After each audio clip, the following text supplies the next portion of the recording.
almost 2 months, after almost 2 months, a tumultuous spring sitting of the legislature is drawing closer to a close. In episode 9 of Myers and MacNeill, Because Life is Local, we debate winners, losers, and what each party needs to do to build momentum this summer and beyond. We veer into the effect Mark Carney is having on federal politics, and we also tackle the growing issue of politicians at all levels being forced to endure nasty personal attacks on social media. All that, plus our stars of the week. It's time to talk PEI politics with Myers and MacNeill. Let's get chatting. Stephen Myers, welcome to episode 9, Myers and MacNeill, Because Life is Local podcast. It's been a long session, Stephen. Started in March. Looks like we may end this week at some point in time. Winners, losers, who's performed well, who hasn't this session?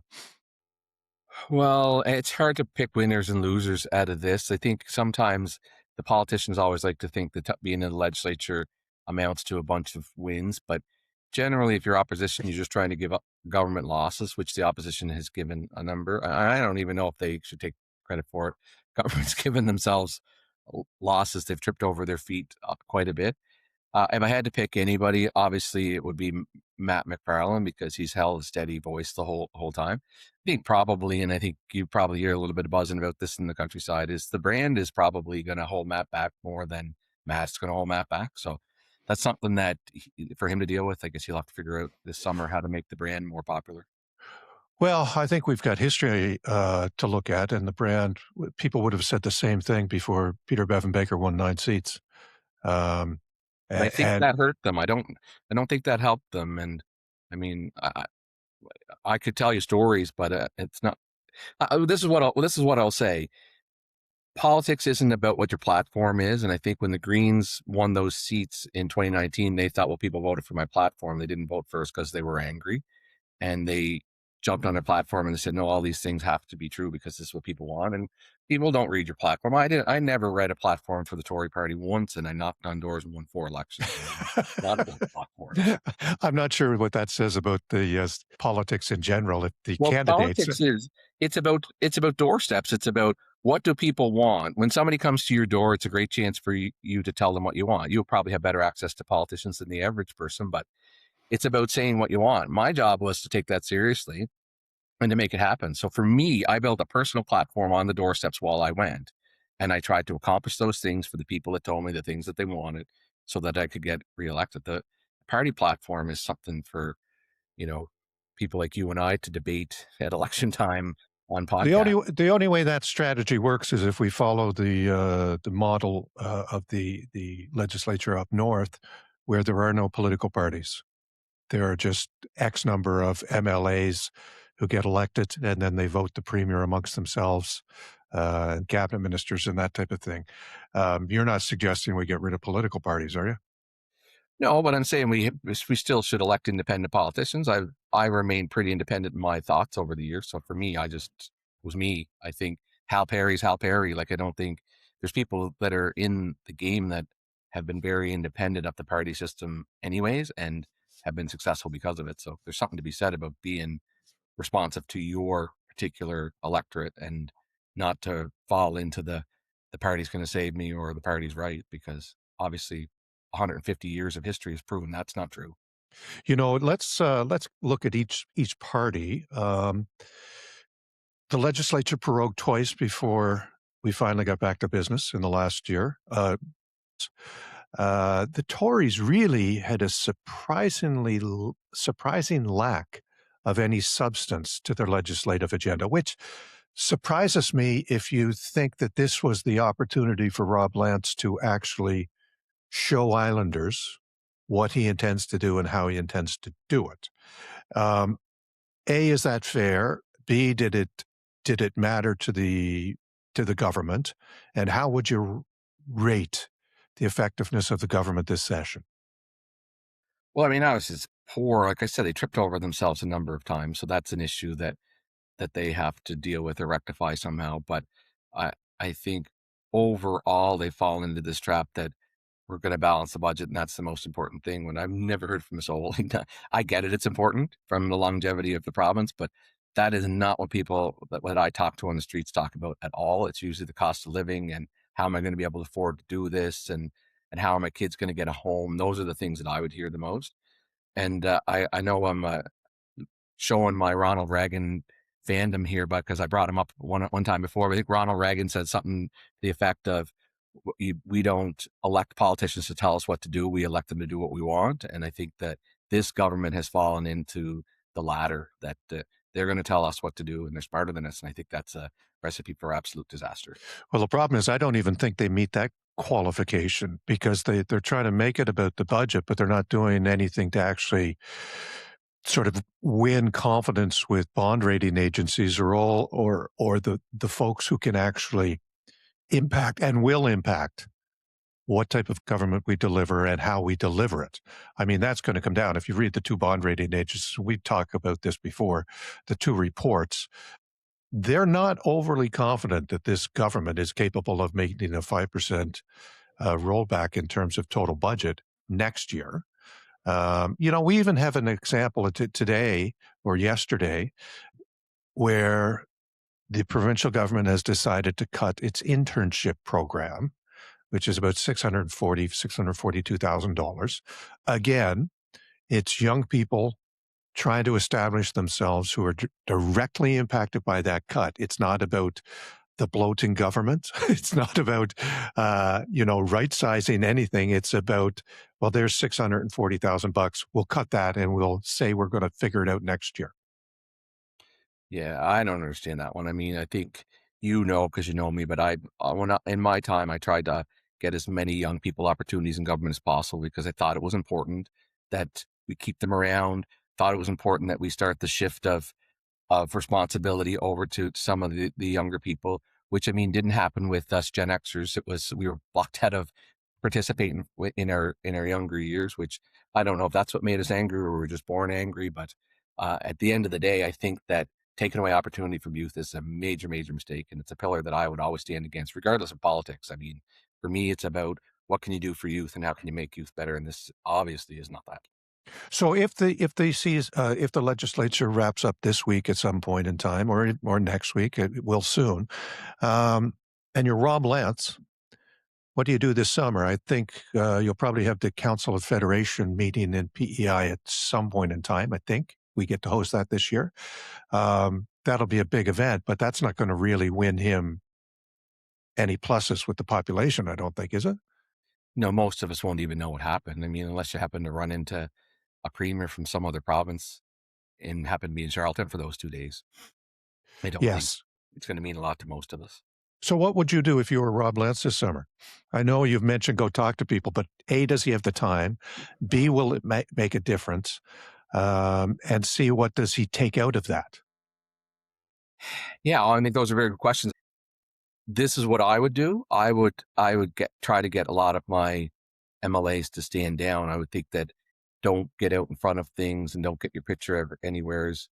Like try to lay low and be quiet. This is a strategy. Well, I've used it in the past, and we've come up in the polls because of it when we were opposition. Like, You've laid low in the past? yeah, in the summers I have. Like I could show you stretches, and I could show you the attached poles that went with them or we went up because of it. So sometimes being in your face, people need a break. Need a break. So resist the urge to be in front, get yourselves out more. That will be a mistake because the population is just angry. It's not necessarily they're angry at one politician or anything. They're just angry. So don't be the catalyst of the anger and people are suddenly mad at you because they're getting sick of seeing your face.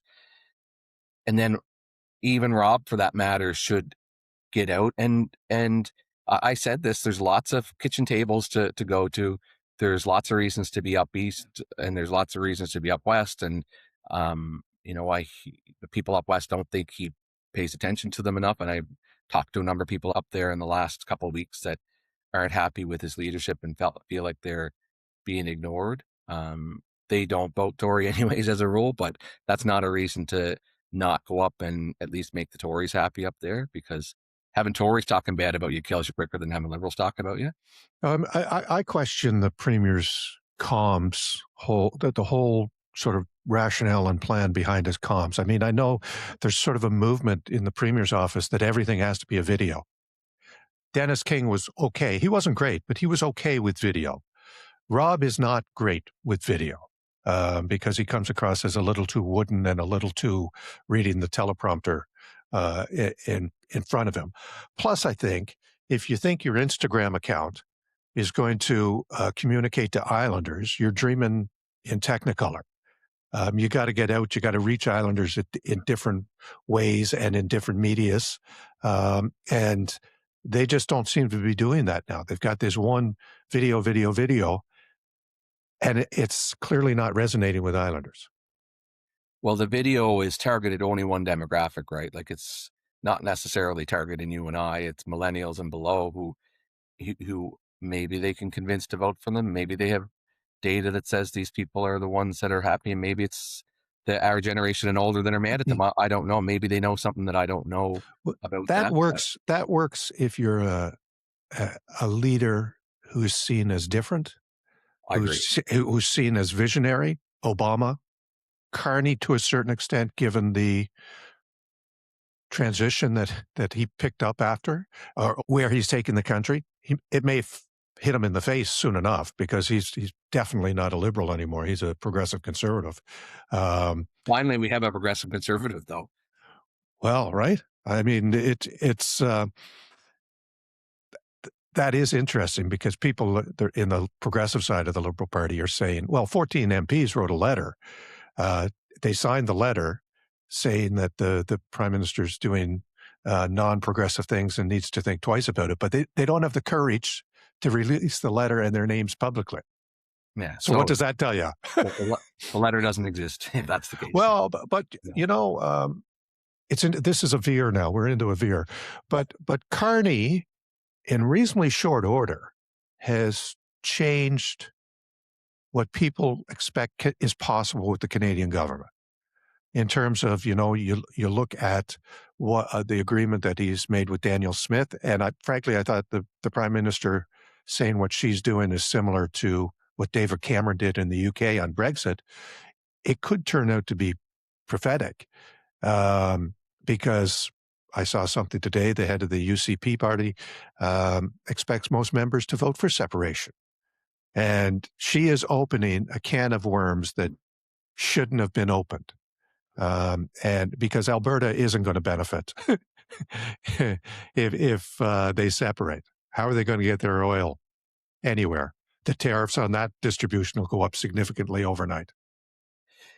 Yeah, and I guess what I would say is just having spent time on the national scene while I was elected, and even now in my current role, the country, all parts of the country think quite differently than we do, and I think that's the toughest part of Carney's role, is that the things that you do to make one jurisdiction happy might make another part of it happy. And this has been the ebb and flow. And obviously there's people in Alberta that are angry to the point that they want to express it in this manner. And I think Quebec is soon to follow. So I know it's unfathomable to us to think that way, because we don't. But when you move around the country and talk to some of the people, they're genuinely mad. And I mean, I guess they have the right to be if that's how they feel. A lot of that would have been driven, I think, by, well, Trudeau 1 through to Trudeau 2. But even if you just look at how Carney, in reasonably very short order for a political machination, he has changed. If you look at our military spending and what we're thinking of, we're at 2%, but we're going up to 3 or 5% in the not too distant future. Aspen Kemp in PEI could be a big beneficiary of that. For instance, on the sub contract if it goes to South Korea. But it's interesting. I had a chat with Jason Aspen recently, and he sort of has taken the middle power theme of Carney, and he's building it into a partnership with a South Korean shipyard that's not the biggest, but it's not the smallest. It's about the same size as AKA. And they will try to leverage business in both countries based on that partnership. I'm not sure that would have been possible under Trudeau, because he wasn't going to go that deep into military spending. He didn't see it as a priority.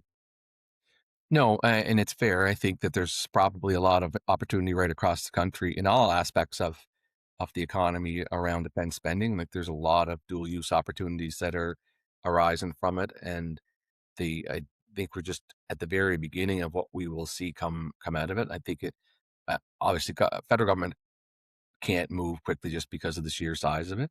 So when it finally really starts to roll, probably closer to the next federal election, now that he has a majority, I think you'll get a better picture of how much that's going to really affect the economy of the country when we get these great big manufacturing jobs and higher tech opportunities than we've seen in the past. I did want to touch on the Kearney thing too, because just when we talked about communicating with, so I would have Kearney on my LinkedIn, and when he's communicating there, it's very professional, targeted, knowledgeable, when you go back to the just pouring out videos on Instagram thing, you kind of have to talk to everybody. If there's an Instagram crowd, and there's no question that there is, then I don't discount that they're important to talk to.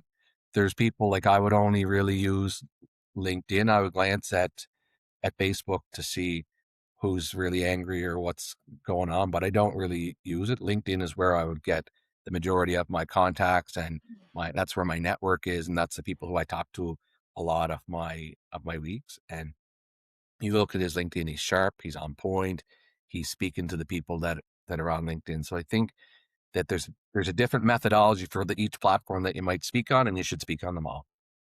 Um, I veered there. There was a good veer, but let's veer back Okay. to the provincial legislature. So we spoke about the government. I think both opposition parties have a marketing problem, a branding problem, and it's subtly different. You pointed out the Greens are not. You believe the Greens are not really seen as a provincial option. I'm not sure I agree with that, but the provincial Liberals, I think, have a perception of have they gone back to the past to try to get to the future without actually telling Islanders what they expect that future to be? Which one's in a better position to benefit from a Tory stumble if indeed it's happening? Oh God, that's a good question. Probably the Liberals, just because PEI are naturally liberal, like as a rule, we're liberal. But I think that there's a lot of struggle going on inside that party too that maybe isn't as public as the angry Tories side of it. But I think there's kind of an equal measure going on there. We're not 100% sure Robert Mitchell has the party behind him in the way that he might want to, and I kind of hear murmurs of people poking their heads up, hoping to be recognized as somebody who could become the next leader, that are outside the elected bunch, obviously. But um, that may become an issue for the Liberals, and generally they're pretty good at damping that down and taking care of it internally without it becoming a blow up. But time will tell. Do you call if you're Rob Lance, do you call a by-election this summer? Absolutely, you call a by-election and you point to the seat for Robert Mitchell and get him to run because you want him in the legislature. I think the Greens would benefit from having him in the legislature, and I quite frankly think that the Tories will too. Plus, both parties kind of want him to remain, so they don't want him to get dethroned as leader. So get him in there, so it makes it impossible to get him out of the leadership, and Do then you he do has you to run run. candidates against him? I wouldn't, but the Tories will. Do you think the Greens will? They will. They need to. They have to. Yeah, I guess you pretty well have to. But I mean, you anybody could say we want all the leaders in there, so we're going to step aside and let it happen. And will the public accept that? I don't know. I don't know how the public feel about that. I don't know if they make them happy or not. But sheer If political madness, I would get him in there at all if you're costs. Robert Mitchell, you probably don't want that because you had a good showing in District 2, only lost by 100 votes or so. Um, but I agree. I don't know if having Robert Mitchell in the House is gonna be beneficial to the Liberals. I No. think he's people will remember his time in government, and they do not remember the Giz McLaughlin era fondly yet. History may change, but it's not gonna change this summer. No, and I think history will change. I do. Like I think that eventually people, and I think it's already kind of starting. We'll look back on Robert Gibbs more fondly, and I think eventually people will come to realize that Wade McLaughlin did an amazing job with the province. They just it was the beginning of the end anyways. Like, it was, they were getting sick of the Liberals, and, he just ended up losing. But I think history will treat him better than he get treated on election day, for sure. Um, okay, let's start shifting gears. We haven't talked a lot about sort of municipal politics on this podcast yet, but Sidney McEwen offered a very thoughtful, very powerful member statement in the provincial legislature last on the 21st, I think, um, pertaining to a specific Facebook post, and how one person basically said all politicians are crooks and that type of thing, and he called that out because he was, someone who he described as a good citizen, just using language that is unacceptable. What are your thoughts? Yeah, we've seen more and more of it. I think it kind of started during COVID, where, people felt the urge to say those things publicly, and then it kind of caught wind, because I think people were like, well, if he can say it, I can say it. And all of a sudden they're saying all of this craziness, like hang politicians and all that. And I mean, there's some people would rather not talk about here, who are a catalyst to make that happen, who happen to have a large following, um, who are enabling people to do it. And I would say it's dangerous. And I think it was great for Sydney to call it out. I think any politician who lives in this modern era, who at least the vocal ones, could tell you that they've had incidents that were uncomfortable, that, had to bring the police into. And this is not who we are as PEI. I don't think. It's an interesting question. Alan Monroe, who's a counselor on Three Rivers Council, um, also sort of dealt with this last week. He copied a post from someone else who basically named three counselors and said they're just the worst form of human on the Three Rivers Council. That is not criticizing a decision or a policy. That's just an attack because you have the ability to open an app and write 7 or 8 words together. Um, is it appropriate? No, it's not appropriate, and I agree with you, with regards to some of the mouthpieces, who are being followed in this province. But if you look at a community like Three Rivers, and I know that this is, similar in other areas of the province, but perhaps this is ground central. Um, you have people on the planning board who have been called crooked. they're, they're volunteers who might get $25 a meeting. You have counselors routinely being accused of being on the take. Um, Never has one iota of proof been offered up to substantiate any of these allegations. And my concern, as someone who has spent not an insignificant amount of time of my career trying to build communities, um, how do you attract people? I mean, we lost someone like John Van Dyke, who, on paper and in effect, is the type of person you want on a council.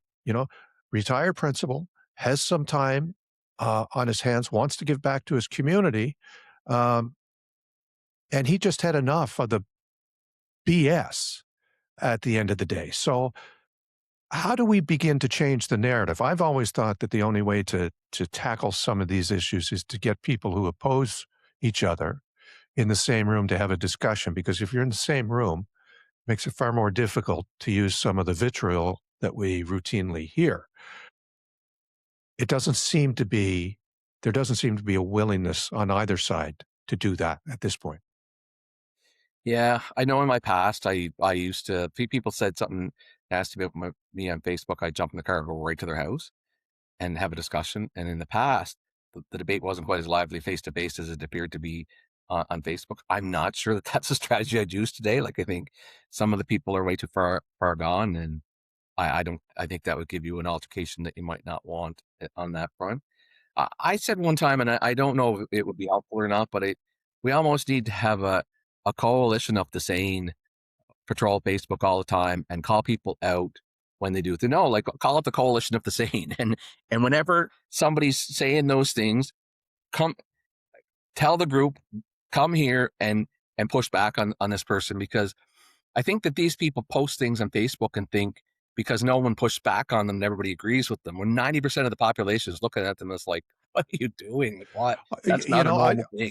I don't disagree with you. That's not a bad idea, but I think the idea of calling it a coalition of the Wow. sane Well, is a moral superiority that I don't think but you know what I mean. I do know, but that is also exactly the type of comment that you and I would oppose on Facebook, for instance. If totally, someone said a counselor is insane, which totally, you just totally. said, a whole group. I believe every position comes from probably a valid point of anger at something, Well, right?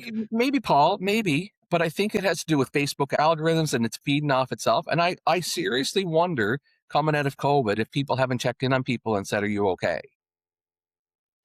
Like, I wonder that.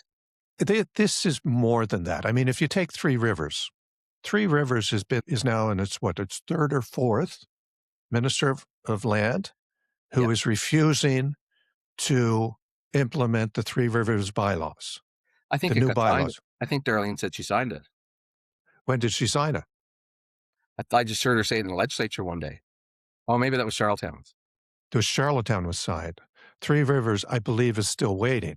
But even then, how can you go through three ministers when the department has signed off on what the municipality has created? The municipality has worked with the department to create what the department wants to see. And then the politician at the top says, for political reasons, I'm not going to sign it. Yeah, well, I was part of that, and I wouldn't Yes, sign you it. were.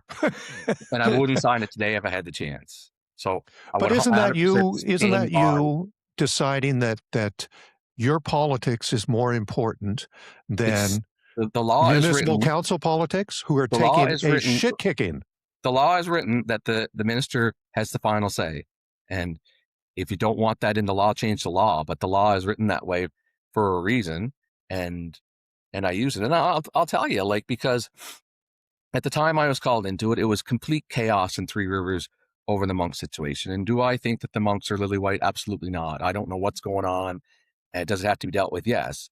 And what I said was, I'll come in then and try to deal with it, which I tried to do with having the review on the land thing, using the new regulations that were put in place that the deeper dive could be. And I kind of felt like continually coming into this area while I was trying to fix it and infuriating people again was not helpful. So I wouldn't sign it, because I'm like, I'm not, until I get this dampened back down, I'm not doing anything. So it wasn't that it was politically advantageous for me as a politician knocking on doors. It was that I was trying to lower the temperature right across the board on the thing. And I felt like they kept trying to jump back in to the fire that I was pulling them out of. And I Who still is feel like they? that. Hey, well, the Three The Rivers. municipality? Yes, absolutely. I I, I, absolutely think that they were making. the municipality needs bylaws because it was an amalgamation of But 7 don't come communities. crying to me that you want help on the monks thing, and then continually don't. You're not going to drag me into the bonfire with you. Like, I'm trying to get Well, you out of it. the provincial government did nothing to get the municipality out of it. When Disagree. people would show up Totally disagree. because the only level of government that has been accountable on this issue has been Three Rivers Council, because that's the only meeting that opponents can go in and have the right to talk. That's the only way. And they would talk about stuff that was clearly not under Sure. municipal discretion. They I would don't talk agree about that. stuff like an environmental assessment. That's the province. So I don't think you were doing any favors to Three Rivers. I think 100% I was. and when I say you, I mean the government, because now we're into three ministers, um, put your own survival ahead of trying to Wasn't my lessen. survival. I could care less. It was them coming to me saying, and I said, I'll help. But what mechanisms did I have? I couldn't. The problem was the monks that people were mad at. I can't just kick them out of the province, and I can't stop them from doing things. No, The question is about a the land department holding. signed off on the bylaws. The Sure. department signed off. So if a certain component of a population does not agree with the bylaws that the department and the municipality have signed off on, and the politician is kowtowing to those voices, isn't that an extension of exactly what we were just talking about on Facebook, Steve? Is that we are living in sort of a echo chamber where voices that don't really have a lot of influence, but they do have an ability to get to a reasonably small circle of people who also live in an echo chamber. I'll tell you, Isn't that an extension? when I stepped in to do the review on the Monk's landholding, it had gone way beyond a small circle. Like, I was hearing it broadly from professionals. And that when we made that announcement, the number of people that I heard from that aren't in that mix, that don't show up to council meetings, that weren't debating anybody online, was stunning. The people who reached out to me, it was absolutely stunning. The number of people that I heard from about that. So I think the issue is broader than maybe you think, and quite frankly, I don't think the review is going to amount to anything. That's for a whole other reason that we don't have time to get into today. But the purpose of it was absolutely to try to lower the temperature here in Three Rivers before something bad happened. And I don't think we're any further ahead today than we were then. I think there's been a lack of leadership on the provincial side on this. I think they've let some basically volunteers get absolutely hammered for all Not things the government's job to land. stand in the way of the municipalities. The act is the way it's written. Like, to be honest with you, Paul, the experience that I got in the municipalities file probably has led me to believe that we have way, way, way, way too many municipalities, which is something that I probably would have disagreed with in the past. Well, since you were one of the firecrackers back in the day Yeah, against the Municipal Government Act, I still think the act is flawed. Like, I really do. I think the way the act is written is flawed, which is why I sent it out to be reviewed, but I don't know where that is. stars of the week, Stephen. I'm going to give mine to Sidney McEwen. I thought his speech was great. I thought it was a good conversation. I don't know if the conversation will now switch to that or not, but I feel like it was great to point it out. And he's one of those trusted voices who's calm, trustworthy, likable, and I think it makes a lot of sense coming from him. So for me, he's the star of the week. For all of those reasons, I will go with Alan Monroe, and I know he'll enjoy the fact that he's star of the week. Um, but what I liked is he posted it. He didn't say anything negative. He let the negative words stand for themselves, and I think we do need to start calling that out. I don't think we need to call it sane or unsane. Well, I was tongue in cheek, Paul, tongue in cheek, but it it But does you know what? matter that.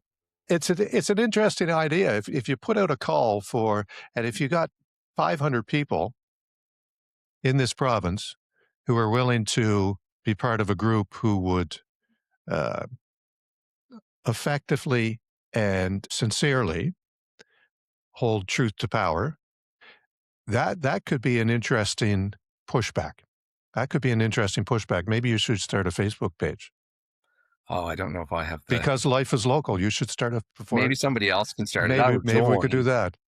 but I do Just think there's merit in having people, and you see it. I mean, if you follow social media, you see when people drastically disagree, that it just kind of changes the conversation and what people believe they're free to say in that space. And I think that, we want to have an open conversation and we want to hold our politicians accountable for sure. We don't want to say that they're stealing or that they deserve to be hung or. listen. This is. I know we're starting to go over our normal time a bit, but I was privy through my work with the Michener Awards Foundation to polling from the Privy Council of Canada, which is the independent arm of the bureaucracy of government federally. Whoever's in power, they deliver their agenda. For the last 6 years, they've done big polling. I think they're in wave 9 now on big questions of the day. And I remember it was back in January of last year. Trudeau was still prime minister. 11% of Canadians, 11% of Canadians thought that violence was necessary to change the trajectory of the country. That polling has been updated. But the 11% is still there. They may have shifted from there may be more in Alberta than there are F Trudeau's down east now, right? But the 11%, which is almost 4 million people, think violence is necessary. I think that's why there's an onus on all of us to do what we can do to ratchet the dialogue down, make it more civil, correct clear inaccuracies, and try to build the communities that we all want to live in. I mean, we will never agree with everyone all the time. No, you don't have to though. It's not what Correct. that's not what it's about. Great ideas come out of discussion where you don't agree. It's how Big you time. disagree. See? Our podcast is getting better. We now have sound effects. Totally. Stephen Myers, this is episode 9, MacNeill's and Myers, because life is local. I think that's good for this week. We can be found on Spotify, Apple, iTunes, peicanada.com, and of course, YouTube. Stephen Myers, I look forward to the next one. This has been a good conversation. Thank you.